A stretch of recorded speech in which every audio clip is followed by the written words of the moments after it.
Hello दोस्तों, स्वागत है आपके अपने YouTube channel BG study point में। तो हम लोग पढ़ रहे थे अप्लाइड मैथमेटिक्स थर्ड का चैप्टर नंबर सेकंड चैप्टर। देखिए क्या है, elementary row and column transformation, प्रारंभिक पंक्ति तथा स्तंभ रूपांतरण पढ़ रहे थे। इसका एक्सरसाइज 2A हमने कंप्लीट कर लिया था लेक्चर नंबर 3 तक। आज हम बात करेंगे लेक्चर 4 यानी एक्सरसाइज 2B में। ठीक, तो देखिए 2B में हमको क्या क्या पढ़ना है, एक बार हम उसको रिवाइज कर लेते हैं। तो इसमें हमको ज्ञात करना है लीनियर इंडिपेंडेंट रेखीय स्वतंत्रता और लीनियर डिपेंडेंट रेखीय परतंत्रता, और हमको ज्ञात करना है नॉर्मल फॉर्म, अभी हम लोग आगे पढ़ेंगे। ठीक, और संगत असंगत के बारे में पढ़ेंगे। ठीक, तो इन सब टॉपिक पे हम लोग सवाल लगाएंगे, ठीक है ना। तो चलिए हम इसको स्टार्ट करते हैं। तो इसके बारे में हम बता दें सबसे पहले आपको कि लीनियर इंडिपेंडेंट और लीनियर डिपेंडेंट क्या होता है। ठीक, तो देखिए लीनियर डिपेंडेंट का मतलब रेखीय स्वतंत्रता है कि यदि कोई आपको जो है जैसे दिया होगा, कोई भी मान लीजिए सदिश दिया है। ठीक, जब भी कोई सदिश दिया होगा तो उसमें हम K1 और K2 से गुणा करा के उसके इक्वल में हम यदि K1 और K2 का मान 0 आ जाता है तो हमारा क्या कहलाएगा, रेखीय स्वतंत्रता। देखिए समझिए इस पे, यदि हमारा ये कोई x1 x2 का मान दिया होगा तो हम उसमें x1 और x2 से गुणा कराएंगे। ठीक, सॉरी K1 और K2 से गुणा कराएंगे। ठीक, फिर K1 और K2 का हम मान निकालेंगे। गुणा कराने के बाद K1 और K2 का हम मान निकालेंगे। यदि K1 और K2 का मान यदि 0 आ जाता है तो हमारा क्या होगा, लीनियर इंडिपेंडेंट होगा, यानी रेखीय स्वतंत्रता होगा। ठीक, ये चीज़ समझ गए आप।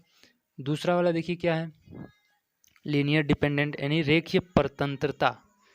इसमें क्या होता है, x1 और x2 दो सदिश दिए होंगे। ठीक, उन सदिशों में K1 और K2 से हम गुणा कराएंगे, दोनों को जोड़ेंगे। ठीक, यदि K1 और K2 का मान 0 नहीं आता है, ठीक, K1 और K2 का मान 0 नहीं आता है, तब वो हमारा क्या कहलाएगा, लीनियर डिपेंडेंट यानी रेखीय परतंत्रता कहलाएगा। ठीक है ना। देखिए क्वेश्चन अब हम लगाते हैं। क्वेश्चन देखेंगे तो हमारा क्लियर हो जाएगा, कोई दिक्कत नहीं। अभी आगे और भी न्यूमेरिकल हम लोग लगाएंगे तो इसकी सारी कन्फ्यूजन दूर हो जाएगी। आप लोग यदि चैनल पे नए हैं तो चैनल को ज़रूर शेयर कर दें एंड सब्सक्राइब कर लें। ठीक, एंड बेल आइकन भी दबा लें, घंटी, जिससे आने वाली नोटिफिकेशन आपको मिलती रहे। ठीक है ना, क्योंकि हम इसमें देखिए बहुत सिंपल तरीके से इन सवालों को लगाएंगे। ठीक, चलिए क्वेश्चन हम देखते हैं अब। सदिश P1 वेक्टर, वही x1 हमने ऊपर लिया था, देखिए x1 ले सकते हैं, x1 था x2 था, तो वही P1 भी हो, P1 हो या P2 हो, कोई दिक्कत नहीं। P3 यहाँ पे हम x1 x2 x3 भी ले सकते थे, कोई दिक्कत नहीं थी। तो यहाँ पे मान लीजिए हमने P1 कोई क्वेश्चन ले लिया। ठीक, तो P1 बराबर क्या है, 2,3 है, P2 4,-2, P3 -3 और 6, ये सदिश दिए हैं। ठीक, अब इन सदिशों को हमको सिद्ध करना है ये क्या है, लीनियर इंडिपेंडेंट है या लीनियर डिपेंडेंट है। ठीक, ये चीज़ करना है। तो इसमें हमने सभी अभी बताया ही था, ऊपर क्या करते हैं, K1 P1, K1 P1 लिखिए। देखिए K1 P1 vector plus K2 P2। ठीक, फिर प्लस K3, देखिए क्योंकि ये P3 तक है, K3 भी तो लेंगे, ऊपर हमने K3 नहीं था लेकिन इसमें P3 तक है तो हम K3 भी ले लेंगे। ठीक है ना, तो P3 वेक्टर बराबर 0 सिद्ध करना है। वही चीज़ है, यहाँ पे मान रख लिए, P1 का मान जो था वो रख लिए, P2 का मान जो था वो रख लिया हमने यहाँ पे। ठीक, K3 हो गया, फिर P3 का जो मान था वो रख लिया, इक्वल में 0 हो गया। ठीक है ना, अब इनसे देखिए समीकरण बना लेते हैं हम। अब इस K1 की गुणा इससे करेंगे, 2K1 हो जाएगा। ठीक, इसको सीरियल वाइज लिख लेते हैं। अब देखिए फिर उसके नीचे पहला वाले से पहला ये दोनों पहला है ना, ये पहला है, ये पहला है, ये पहला है, इनके है। ठीक, सदिश वाले का, तो इसका हम इससे गुणा कराएंगे, फिर प्लस है K2 यानी 4K2, फिर प्लस है लेकिन ये -3 K3 का गुणा इससे कराएंगे तो माइनस K3। इस प्रकार से समीकरण बन गया। ठीक, फिर ये दूसरा वाले हैं। ठीक, तो बाद में ही तो इसको लेंगे ना, पहले हम इसको ले लेते हैं। ठीक, सब लाइन से समीकरण बना लेते हैं। ठीक, फिर इसकी गुणा हम इससे कराएंगे 3K1, फिर K2 की -2 से तो -2K2, फिर 6 की K3 से तो +6K3 बराबर 0। इस प्रकार से हम समीकरण बना लेंगे। ठीक है ना, इससे गुणा करा के जोड़ देंगे, इससे गुणा के जोड़ देंगे, इससे इसका जोड़ देंगे। ठीक, फिर दूसरा वाला का दो समीकरण, अगर जो यहाँ पे कॉमा में एक और होता 4 होता, फिर यहाँ पे कॉमा में 5 होता, यहाँ पे कॉमा में 2 3 कुछ भी होता, तो एक और हमें यहाँ पे समीकरण बना लेते, K1 K2 K3 एक और समीकरण बन जाता। ठीक है ना, इस प्रकार से करेंगे। अब देखिए यहाँ से हम K1 K2 K3 का मान निकालते हैं। तो ये चीज़ आप जानते होंगे, ये जो नियम है ब्रज गुणन विधि से लगा सकते हैं या फिर सिंगल आप समीकरण हल करके भी लगा सकते हैं। ठीक, आपको जैसे अच्छा लगे वैसे निकाल सकते हैं। तो ये हमने लगाया है ब्रज वज्र गुणन विधि, वज्र गुणन विधि है ये। तो देखिए वज्र गुणन विधि में, वज्र गुणन विधि में क्या होता है, यदि K1 निकाल लें हम तो K1 ऊपर रख लिया।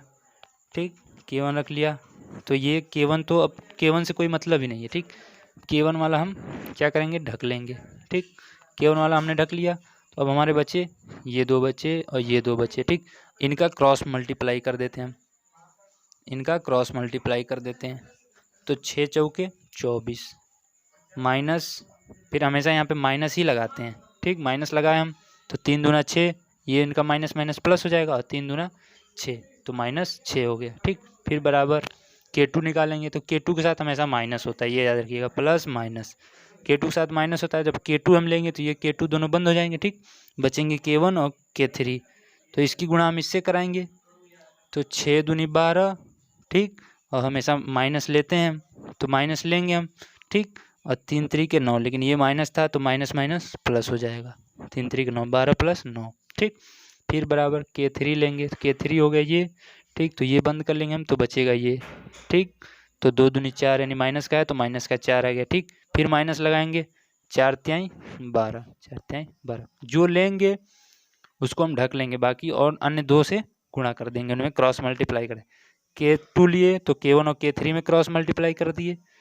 ठीक है ना, यदि K1 लिए तो K2 और K3 में क्रॉस मल्टीप्लाई कर दिए, K3 लिए तो K1 और K2 में क्रॉस मल्टीप्लाई कर दिए। ठीक, इस प्रकार से हम निकालेंगे। तो देखिए इसको घटा लेते हैं, K1 में 18 आ गया, 24 में 6 गया 18। ठीक, 12 और 9 कितना होगा, 21 होगा, तो ये ऊपर वाला माइनस माइनस 21 आ गया।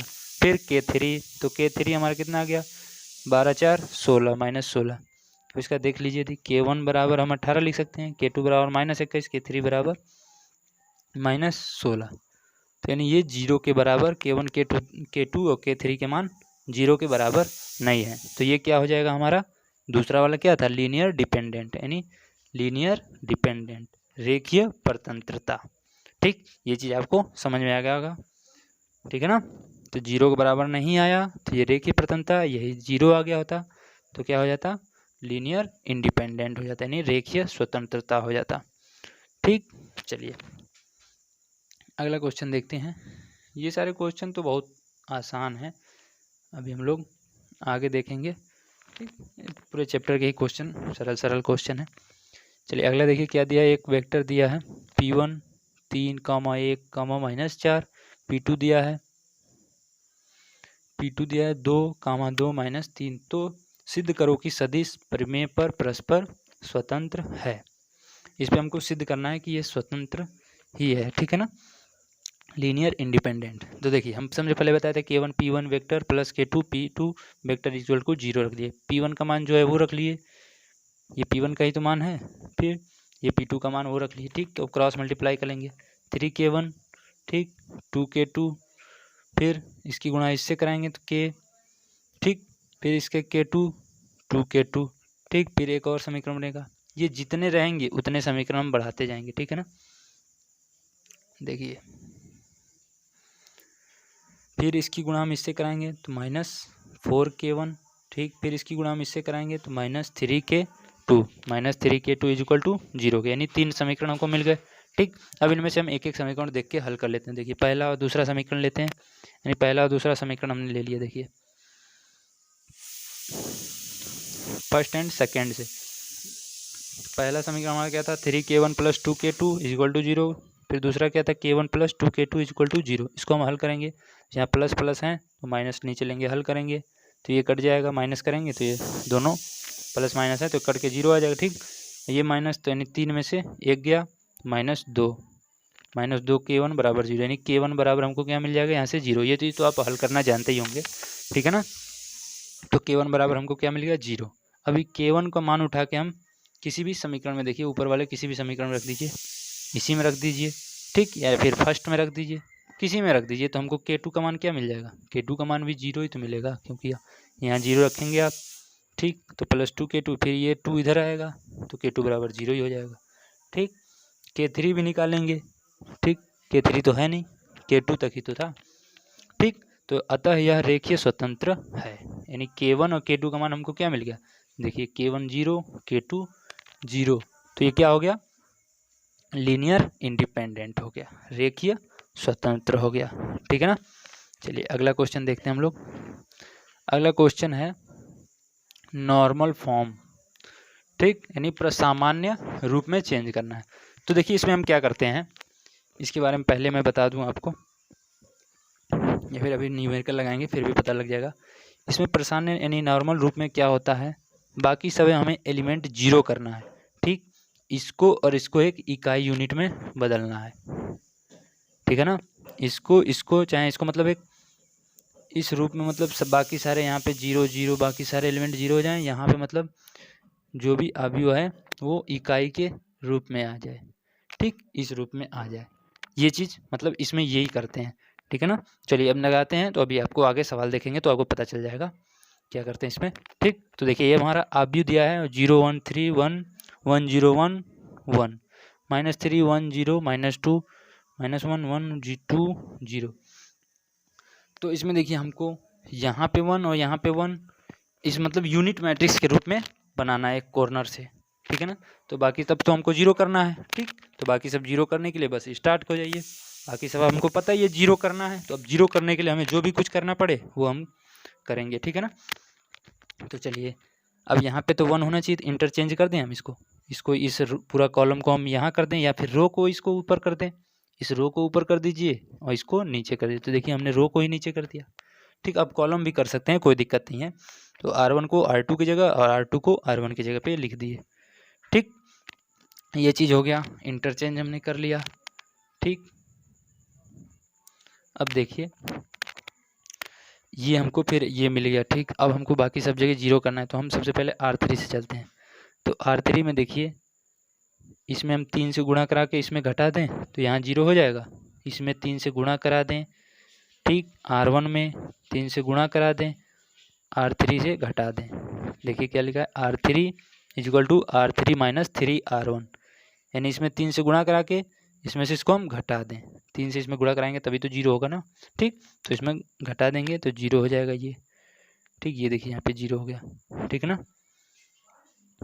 ये चीज़ 0 हो गया, ठीक। अब देखिए R4 भी 0 करना है, तो इन दोनों को हम घटा दें, R1 और R4 को घटा दें तो ये भी 0 हो गया, ठीक, यानी यहाँ भी 0 हो जाएगा, ठीक। तो वही चीज़ हमने देखिए कर लिया, पूरे रो में कर लिया, तो यहाँ पे हमको क्या मिल गया, 1 0 0 0 1 1 1 1 -3 -3 -3 1 -1 -1 -1, इस रूप में ये मिल जाएगा, ठीक।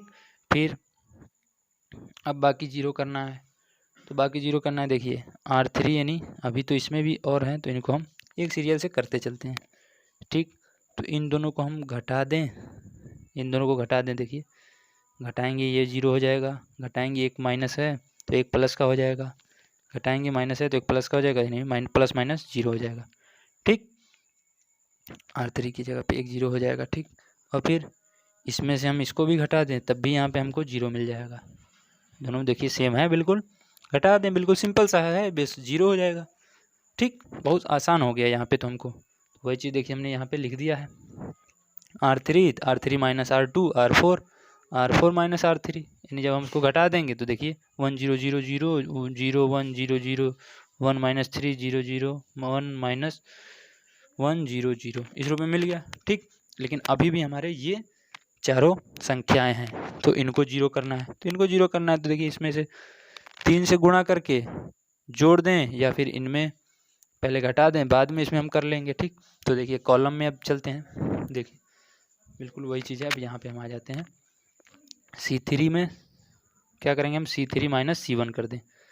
देखिए क्या था, C3 माइनस C1 कर दें, चाहे पे C2 भी कर दें, कोई दिक्कत नहीं है। C3 माइनस C1 कर देंगे। ठीक, फिर क्या है C4 माइनस, और हम C3 माइनस C1 कर देंगे, तब यहाँ पे 0 आ जाएगा। ठीक, और C4 माइनस C1 कर देंगे या फिर C3 कर देंगे। ठीक, तब भी यहाँ पे हमको 0 मिल जाएगा। तो देखिए हमने वही चीज़ यहाँ पे किया, C3 यानी C3 minus C1, C4 minus C1। ठीक, इस नीचे वाले में करेंगे। ठीक है, तो हमारा 0 मिल जाएगा। तो देखिए 0 मिला, 1 0 0 0 0 1 माइनस 3 माइनस 1 0 0 0 0 0 0 0 0 इस रो में मिला। लेकिन अभी फिर भी ये 2 बचे हैं। ठीक, अब इनको 0 करना है। तो इनको 0 करने के लिए देखिए क्या करें हम, इसमें हम क्या करें, 3 से गुणा करा के इन दोनों को जोड़ दें। देखिए इसमें 3 से गुणा करा के जोड़ दें। देखिए सेम वही किया हमने यहाँ पे, C3 में नहीं, C3 प्लस 3C2 दोनों को जोड़ दें तो ये प्लस माइनस 0 हो जाएगा यहाँ पे। ठीक, फिर यहाँ पे हम क्या कर दें, C4 और C2 को जोड़ दें। ये प्लस का 1, ये माइनस का 1, ये भी 0 हो जाएगा। तो वही हमने कर दिया, C4 प्लस C2, ये भी 0 हो जाएगा। देखिए यानी अब हमको सब 0 मिल गए, लेकिन बस यहाँ पे 1 0 0 1, यानी ये यूनिट के रूप में है, इकाई आव्यूह के रूप में तो है। तो इसको हमने बस इतना 0 हमको मिला। तो इसमें रैंक देखिए, एक रो दूसरा रो, यानी रैंक कितना हो जाएगा, 2 हो जाएंगे। ठीक, तो ये हमारा क्या कहलाता है, नॉर्मल फॉर्म, यानी सामान्य रूप या सामान्य रूप भी कहते हैं। तो यही हमारा क्या कहलाएगा, सामान्य रूप। ठीक है ना, और रैंक इसकी कितनी है, 2। ठीक, समझ में आ गया होगा उम्मीद करता हूँ। ना समझ में आया तो फिर से एक बार प्ले कर लीजिए। ठीक, बैक करके चलिए अगला क्वेश्चन देखते हैं हम लोग। अगला क्वेश्चन है उसी तरह, बिल्कुल सेम उसी तरह। यदि आप करना चाहते हो तो वीडियो को थोड़ी देर के लिए रोक के फिर इसको हल कर लीजिए, रैंक देख लीजिए कितना आ रहा है, उस रूप में बदल गया कि नहीं बदल गया, फिर आप वीडियो को देख सकते हैं। ठीक है ना, इसी टाइप से किया करिए आप लोग।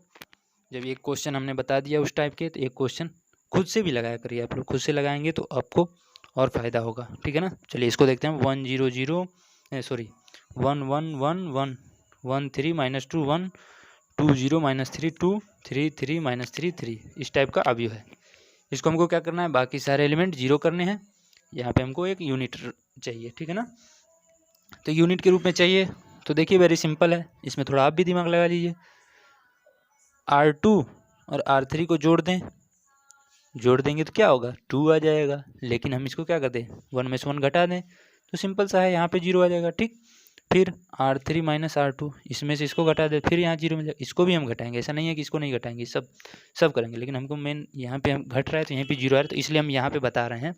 इसको भी आप घटाओगे तो जो भी आएगा वो लिखना पड़ेगा आपको। ठीक है ना, पूरे रो में यदि यहाँ पे R2 लिखा है, R3 लिखा है, R2 माइनस R1 लिखा है मान लीजिए, ठीक, या फिर R2 माइनस R3 लिखा है, तो ऐसा थोड़ी है कि आप सिर्फ R2 में से R3 को ही घटाएंगे। ये मतलब सिर्फ एक ही को घटाएंगे, इसको भी इसमें से घटाएंगे। ठीक, इसको भी इसमें से घटाएंगे, इसको भी इसमें से घटाएंगे। ठीक है ना, इस टाइप से करते हैं। ठीक, तो इसमें से घटा लेंगे हम। अब R4 में R4 माइनस R1 कर देंगे। ठीक, तब भी हमको यहाँ पे ऐसे करेंगे हम। तो देखिए हमको क्या मिलेगा, ये चीज़ मिल गया। ठीक, 1 0 0 0 1 5 माइनस 5 0 2 3 माइनस 3 0। ठीक, 3 6 माइनस 6 0, फिर अभी इतने बच्चे हैं। ठीक, तो ये देखिए बिल्कुल ये सेम दिख रहा है। इसको हम क्या कर दें, जोड़ दें, R2 और R3 को हम जोड़ दें। R3 को जगह पे हम लिखेंगे R2 प्लस R3 को हम जोड़ दें, तो ये चीज़ हमारा 0 हो जाएगा। ठीक, तो देखिए वो कर लिया हमने, बहुत सिंपल है। ठीक, जोड़ लिया, ये बन गया अवयव। फिर अब बचे हमारे इतने, ये बचे हैं, फिर यहाँ पे माइनस, इसको गायब करना है। तो इसको गायब करने के लिए देखिए क्या करें हम,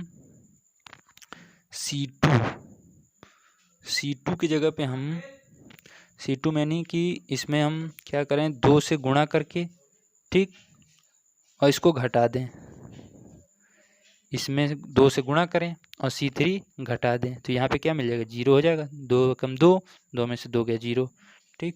और इसमें क्या हो जाएगा, 5 दूनी 10, 10 में से 3 गया, यहाँ पे 7 हो जाएगा, ठीक। अभी हमने वो नीचे किया है, बता रहे हैं वैसे। फिर अब C4 में क्या कर सकते हैं हम, C4 देखिए ये है C4 में क्या करें, 2C3 माइनस C4, यानी इसमें हम 2 से गुणा करके इसको घटा दें, 2 दूनी 4 में से 3 गया 1 हो जाएगा यहाँ पे, और 3 दूना 6 में से 6 गया 0 मिल जाएगा, ठीक। ये चीज़ आप कर लेंगे। तो इसमें से देखिए इसको हमने हल किया, ये चीज़ आव्यूह मिल गया, ठीक। अब इस आव्यूह में देखिए यहाँ पे 7 है, यहाँ 6 है, इसको भी तो गायब करना है हमको। तो इस 7 को गायब करने के लिए हम C2 में क्या करें, ये C2 है यानी कॉलम दूसरा है, तो C2 में हम 1/7 से गुणा करते हैं, यहाँ 7 से मान लीजिए भाग करते हैं C2 में, ठीक। तो 7 से भाग कर देंगे तो यहाँ पे कितना हो जाएगा हमारा 1 आ जाएगा, ठीक। और फिर क्या करते हैं हम, इसको इसमें से घटा दें, यानी C3 माइनस C1 कर दें, तो यहाँ पे 0 हो जाएगा। C3 माइनस C1 कर दिए हम, तो यहाँ पे 0 हो जाएगा, ठीक। देखिए तो इसको हमने हल किया, तो यहाँ पे क्या मिला, ये सब 0 हो गया, यहाँ पे 1 हो गया, भाग किया, ठीक, और यहाँ पे भी 0 हो गया, ठीक। अब ये बचा है 6, ये 6 बचा है यानी C4 में, तो C4 यानी हम इसमें 6 से गुणा करें, ठीक, और सॉरी देखिए इसमें हम 6 से गुणा करके इसको घटा दें तो यहाँ भी 0 मिल जाएगा, तो यानी C4 6C2 माइनस C4, ठीक है ना। इसमें 6 से गुणा करके इसको घटा दें तो यहाँ भी 0 हो जाएगा, तो यहाँ भी देखिए 0 हो गया, 0 हो गया, बस बिल्कुल सिंपल सा है, ठीक। तो ये भी 0 हो गया, तो ये हमको किस रूप में मिल गया, सामान्य रूप में। ये इसका क्या कहलाएगा, सामान्य रूप। और इसके रो कितने, 1 2 रो हैं, तो ये कितना हो जाएगा, रैंक 2 हो जाएगा। यहाँ पे एक और मान लीजिए यहाँ तक आ जाता है, ये यहाँ तक भी तो आ सकता है, यूनिट मैट्रिक्स तब भी तो कहलाएगा, यहाँ तक जैसे आ गया, ठीक, यहाँ भी 1 आ गया, ठीक, सिर्फ यहाँ भी 1 आ गया, ठीक। कितना रो हो जाएगा इसमें, 1 2 3 रो हो जाते, ठीक। तो ये रैंक इसकी कितनी हो जाती, 3 हो जाती, ठीक है ना। ये चीज़ ध्यान रखिएगा। चलिए अगला क्वेश्चन हम लोग देखते हैं। चलिए अगला क्वेश्चन हमारा है, समीकरणों के निकाय को आव्यूह विधि द्वारा हल करो। देखिए अब हम लोग इस समीकरण को आव्यूह विधि द्वारा XYZ इसमें मान निकालेंगे। XYZ का मान तो पहले हम समीकरण को डायरेक्ट हल करके निकाल लेते थे, लेकिन यहाँ पे हमको क्या करना है, XYZ का मान निकालना है, किसके द्वारा, आव्यूह के द्वारा, ठीक। सबका अलग अलग मान निकालना है, XYZ का मान निकालना है आव्यूह विधि द्वारा। तो हम इसको क्या कर लें, आव्यूह के रूप में लिख लें, इसके जो भी गुणनखंड है उसको हम आव्यूह के रूप में लिख लेते हैं। तो 2 3 माइनस 1, 2 3 माइनस 1, 1, इसके जो गुणनखंड होते हैं वही चीज़ हम आव्यूह में लिख सकते हैं, ठीक ना। इसके गुणनखंड जो है वही चीज़ हमने लिखा है। तो 1 माइनस 1, 1 माइनस 1 माइनस 2 माइनस 2, 3 1 3 3 1 3, ठीक। XYZ है तो XYZ को हम सीरियल से बाहर लिख देते हैं, XYZ 0 0, इसको बराबर में 0 0 है तो 0 लिख लिया, ठीक। ये हमारा आव्यूह A हो गया, ये कैपिटल X हम इसको ले लेते हैं, ठीक। बाद में जाके हम इसको XYZ के रूप में अलग अलग बदल लेंगे, ठीक है ना। ये हमारा आव्यूह B हो गया, ठीक। अब इसमें हमको मेन हमारा मकसद क्या है, ठीक। मेन मकसद इसमें आव्यूह विधि से हल करने होता है जब समीकरण को, तो याद रखिएगा इन तीनों को हमको 0 बनाना है, ठीक। पीछे हमने बताया था, ठीक, एशेलॉन या सोपानक रूप हमने पढ़ाया था, तो उसमें बताया था ये एशेलॉन या सोपानक रूप का नियम होता है। इन तीनों को हमको 0 करना होता है। तो इन तीनों को 0 करने के लिए हम क्या करें, जो भी हमको करना पड़े उसको हम करेंगे, ठीक है ना। तो इन तीनों को हम 0 करते हैं। देखिए बस इन तीनों को 0 हो जाएगा हमारा, फिर वहीं से हम अपना समीकरण बना लेंगे, वहीं से हमको XYZ का मान मिल जाएगा, क्वेश्चन हल हो जाएगा, ठीक। तो देखिए उसको हमको 0 बनाने के लिए क्या करें, हम क्या करें, R2 यानी ये R2 है हमारा, इसमें हम 2 से गुणा करा के इसको R1 को घटा दें, यहाँ 0 हो जाएगा। इसमें 2 से गुणा करा के R1 को घटा दें तो यहाँ 0 हो जाएगा। बाकी इसमें भी 2 से गुणा कराएंगे, इसको घटाएंगे, इसमें भी 2 से गुणा कराएंगे, इसको घटाएंगे, ठीक, ऐसे करेंगे। फिर R3 में क्या करें, R3 माइनस 3R2, यानी इसमें हम 3 से गुणा करा के इसको घटा दें, यहाँ 0 हो जाएगा। वेरी सिंपल है, इसमें 3 से गुणा करा के इसको घटा दें, यहाँ भी 0 हो जाएगा, ठीक। इसमें भी इसमें 3 से गुणा कराएंगे, इसको घटा देंगे। ठीक, इसमें 3 से 3 दूना 6 गुणा करेंगे, इसको घटा देंगे। ठीक, इस प्रकार से जो मिलेगा हम लिख लेंगे। ठीक है ना। देखिए तो हमको क्या मिला, जब हम इसको किए तो हमको क्या मिला, 2 0 0 -3 -5 4 -1 -3 9 x y z 0 0। ठीक, बराबर में चल रहा है तो उसको हम लिखते हैं। सिर्फ मतलब इसने कहा है, इसको हम तीनों 0। अब ये बचा है 4 बचा है सिर्फ, तो इस 4 को 0 करना है। ठीक, तो इस 4 को 0 करने के लिए क्या करें, इसमें 5 से गुणा करा दें R3 में, और इसमें 4 से गुणा करा दें, यानी 5 चौक 20 और 4 5 20, दोनों को जोड़ देंगे तो ये 0 हो जाएगा। बस ये दोनों इसी से मतलब है, तो ये 0 हमारा हो गया किसी प्रकार से। तो वही चीज़ हमने के लिए R3 जब क्या कर लें, 5R3 + 4R2। तो देखिए वो करेंगे तो हम हमारे यहाँ पे क्या मिल गया, 0 मिल गया। देखिए तीनों हमको 0 चाहिए था, तीनों 0 मिल गया। ठीक, ये 0 मिल गया तो अब हम इसको समीकरण के रूप में लिख लेते हैं। इसको समीकरण के रूप में कैसे लिखेंगे, ये x y z तीनों थे समीकरण में। देखिए ऊपर गुणन, उनका गुणांक ही तो हम लिखे थे ना इस रूप में, तो इसी रूप में फिर हम लिख लेते हैं 2x 3y - z बराबर 0। फिर ये 0 है तो 0 से उसको छोड़ दीजिए, -5 ये y वाला है, क्योंकि देखिए हमने ऐसे ही तो लिखा था x, ये y ये z के गुणनखंड थे, तो वही चीज़ तो हमने लिखा था ऊपर से नीचे आवी में, तो वही चीज़ फिर हम दोबारा लिख लेते हैं 2x + 3y - z बराबर 0। फिर -5 - 3y -5y - 3z -5y - 3z बराबर 0। फिर ये z वाला है तीसरा, देखिए z वाला है तो माइनस तो है नहीं, प्लस का 33 z बराबर 0। ठीक, अब यहाँ से आपको z का मान क्या मिलेगा, इस 33 को जब आप इधर भेजोगे तो z बराबर 0, z बराबर 0 मिला। ठीक, अब z बराबर 0 मिला तो इस z को यहाँ रखोगे आप। ठीक, तो ये क्या हो गया, z 0 तो ये भी 0। ठीक, फिर क्या बचेगा, -5y बचेगा।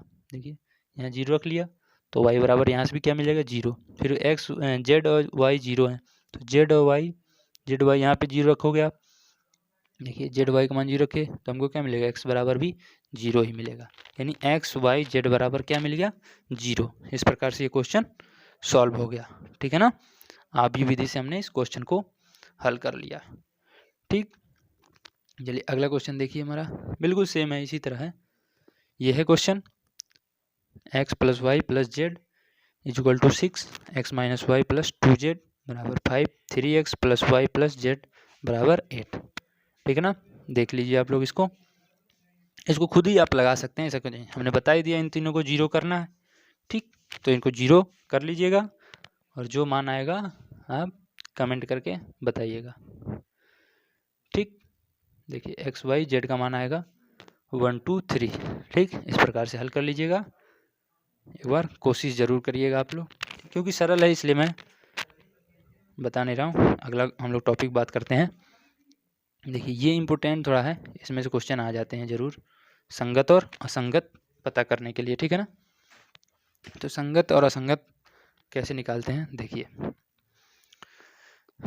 Consistency and non consistency of a system, रेखीय समीकरण की संगतता एवं असंगतता कैसे ज्ञात करेंगे हम लोग। देखिए सबसे पहले हमें याद रखना है, तीनों नियम याद रखना है। रैंक ए बराबर रैंक ए डैश कहिए या डॉट कहिए, ठीक, या अनुपात कहिए। ठीक, रैंक ए अनुपात बी, यानी रैंक ए और रैंक ए अनुपात बी दोनों बराबर हों और एन बराबर हो तो क्या कहलाएगा, हमारा अद्वितीय हल यानी यूनिक सॉल्यूशन। ठीक है ना, क्या कहलाएगा हमारा अद्वितीय हल, यूनिक सॉल्यूशन। और फिर रैंक ए बराबर रैंक ए अनुपात बी, ये दोनों रैंक ए और ए अनुपात बी बराबर हैं और एन लेस देन है इनसे, जो है ग्रेटर देन है इनसे, तो हमारा अनंत हल होगा। ठीक, यदि इस प्रकार से हमको मिलता है ये दोनों बराबर ए और बी, ज़्यादा इसमें दिक्कत नहीं लेना है, आप सिर्फ एक चीज़ याद रखिएगा, ए और ए अनुपात बी, ए और ए अनुपात बी बराबर हों तो हमारा क्या कहलाता है, संगतता कहलाता है, यानी संगत हो गए। ठीक, ये चीज़ याद रखिएगा, ए अनुपात बी बराबर एन। ठीक, ये बराबर हों और ये दोनों बराबर हो तो हमारा क्या कहलाएगा, संगतता। और ये दोनों यदि बराबर नहीं है तो असंगत हो जाएगा। ये दोनों बराबर हैं तो संगत, ये दोनों बराबर नहीं है तो असंगत। यानी रैंक ए, रैंक इसका बराबर देखना है, रैंक ए और रैंक ए अनुपात बी का रैंक नहीं बराबर है तो असंगत हो जाएगा, बराबर है तो संगत हो जाएगा। ठीक, ये चीज़ आपको याद रखना है। चलिए इसके हम लोग न्यूमेरिकल देख लेते हैं। ठीक, न्यूमेरिकल देखिए आप लोग, देखिए इसके numerical question number first, question number first हम लोग लगा। तो देखिए क्वेश्चन क्या है हमारा, 2x + 6y = -11, 6x + 20y - 6z = -3, 6y - 18z = -1। ये हमारा क्वेश्चन है। ठीक, इसमें हमको चेक करना है ये क्या है, संगत है या असंगत है, तो इसको चेक करना है। देखिए, अरे शायद हमने ऊपर एक चीज़ नहीं बताया आपको, यन क्या है यहाँ पे। ठीक, यन होता है इसमें रो की संख्या। देखिए इसमें रो की संख्या 1 2 3, ये रो की संख्या होती है। पीछे हमने बताया था, पिछले वीडियो में बताया हमने। ठीक, यन वहाँ पे शून्यता जब निकालते हैं तो n - r करते थे, रो माइनस रैंक। ठीक है ना, वही चीज़ n यहाँ पे है, क्या है, n क्या है, रो की संख्या, नंबर ऑफ रो। ठीक है ना। चलिए क्वेश्चन पे हम लोग आते हैं। तो क्वेश्चन था हमारा, क्वेश्चन को हम गुणनखंड को हम आबी के रूप में लिख लिए। ठीक, आबी के रूप में जब हम लिख लिए तो हमको क्या मिला, 2 6 0 6 20 6 20 20 0 - 6 - 18 XYZ बराबर, बराबर किधर देखिए क्या है, -31 - 3 - 1 -11 -3 -1। ठीक है ना, ये चीज़ हो गया। ठीक, ये अभी हमारा ए हो गया, एक्स हो गया, ये अभी बी हो गया। ठीक, तो अब हम इसमें क्या निकालना है हमको, एक तो इस ए का रैंक निकालना है। ठीक, और एक ए अनुपात बी निकालना है, एक ए रैंक, इसका रैंक निकालना है। ठीक, और एक ए अनुपात बी निकालना है।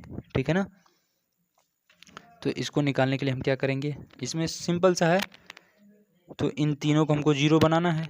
ठीक, इसको जब जीरो बना लेंगे तभी हम इसका रैंक निकाल सकते हैं, तभी पता लगाएंगे हम संगत है या असंगत है। तो ये तो जीरो है, ये इन दोनों को सिर्फ जीरो बना ले हम। तो इन दोनों को देखिए जीरो बनाने के लिए हम क्या करें, इसको हम किस रूप में लिख सकते हैं, जब ए अनुपात बी निकालना है हमको, तो ए हो गया और ये बी हो गया, यानी अनुपात लगा के बी लिख दिए। ठीक है ना, इस रूप में लिख लिया। अब हमको इन तीनों को जीरो करना है, तो ये जीरो है, इनको जीरो करना है। तो इसको जीरो करने के लिए देखिए क्या करें, R2 - 3 R1, यानी इसको हम इसमें 3 से गुणा करके घटा दें, इसमें 3 से गुणा कर दें, इसमें घटा दें, तो यहाँ हो जाएगा जीरो। ठीक, तो वही चीज़ हमने यहाँ देखिए किया है, घटा दिए तो यहाँ पे जीरो हो गया। ठीक, अभी मिल गया 2 6 0 0 2 - 6 0 6 माइनस अनुपात में -11 अनुपात 30 -1। ठीक, अब यहाँ पे भी जीरो करना है, तो ऐसा नहीं है आपने जो R2 - 3 R1 किया है तो सिर्फ इतने में ही करना है, इसमें भी किया हमने। देखिए R2 है, ये R2 है -3। ठीक, तो -3 है, ये -3। ठीक है ना, तो हमने क्या बताया कि इसमें हम ये नहीं है कि सिर्फ इसी में करेंगे, इसमें भी करेंगे। देखिए क्या है, R2 - 3 R1 है, ये हमारा R2 है। ठीक, R2 कितना -3 है, इसमें हम कुछ करना नहीं है, और R1 में हमको क्या करना है, 3 से गुणा करना है। ठीक, तो इसमें हम 3 से गुणा करेंगे, यानी 11 3 33। ठीक, -3 और यहाँ पे माइनस है तो प्लस हो जाएगा। ठीक, थोड़ा हमने डायरेक्ट कर दिया है, कोई दिक्कत नहीं है, आप आराम से लिख के कर लीजिएगा। थोड़ा डायरेक्ट कर दिया है, थोड़ा कन्फ्यूजन हो सकती है, इसको आराम से लिखिए। R2 का मान क्या है, -3, आराम से क्या लिखेंगे, -3, फिर क्या लिखा है, माइनस है, माइनस लगा लीजिएगा। ठीक, फिर क्या करना है, R1 में 3 से गुणा करना है, तो 11 3 33, और यहाँ पे है क्या, माइनस, तो माइनस ब्रैकेट लगा देंगे, 11 3 33, इस प्रकार से हम लिख सकते हैं। ठीक, तो जब हम इसको हल करेंगे -3 खोलेंगे तो ये प्लस हो जाएगा। ठीक, तो ये घटा के हम क्या आ जाएगा, 30 आ जाएगा। देखिए वही चीज़ हमारा 30 आ गया। ठीक, वही चीज़ हम बता रहे थे आपको कि ये नहीं है कि सिर्फ इस आबी में ही करेंगे, इसमें भी हम घटाते हैं। ठीक, बस इतना बताना था। ठीक है ना, तो इस प्रकार से हम इसमें भी घटा दिए। ठीक, ये मिल गया। ठीक, तो अगला देखिए, अगला हम क्या करेंगे, अब अभी नीचे तो एक 6 बचा था ना, तो उसको भी 0 करना है। तो R3 equal to R3 minus 3R2, ठीक। तो इसको भी हमने 0 कर लिया उस हिसाब से, ठीक। तो अब मिल गया हमको 2 6 0 अनुपात -11 0 2 -6 अनुपात 30 0 0 0 अनुपात -91, ठीक है ना। इस रूप में मिल गया। चलिए अब इसमें देखिए, इतना दूर हमारा क्या था, सिर्फ ए था, इतना दूर सिर्फ हमारा ए ही तो था, इतना चल रहा था। अनुपात में ना हम बी लिखे हैं, ठीक। तो सिर्फ ए का रैंक देखिए कितने रो हैं इसमें, 1 2, और शून्य रो कितने हैं, 1 2, अशून्य रो तो यही है ना, क्योंकि ये तो पूरा शून्य है, ठीक। ये दोनों हमारे अशून्य, तो इसमें रो कितने हैं, 1 रो 2 रो, तो इसका रैंक कितना हो जाएगा, जितने रो होते हैं उतने रैंक होते हैं। तो रैंक ए का कितना हो गया, रैंक 2। ये ए है, ये बी है, और यहाँ पे अनुपात। अब ए और बी दोनों मिला के देखिए, ए और बी यानी ए अनुपात बी, दोनों में रैंक हमको पता करना है। तो दोनों में रैंक देखिए, नंबर ऑफ रो कितने हैं, दोनों को मिला के करना है, ठीक ना। इसमें तो कोई अशून्य शून्य नहीं है, पूरे हैं, 1 रो 2 रो 3 रो, ठीक। तीनों तो रो है ना, R1 R2 R3 हैं। तो इसमें रैंक कितना हो जाएगा, ए अनुपात बी में 3 रैंक हो गए, ठीक। इसमें 3 रैंक हो गए।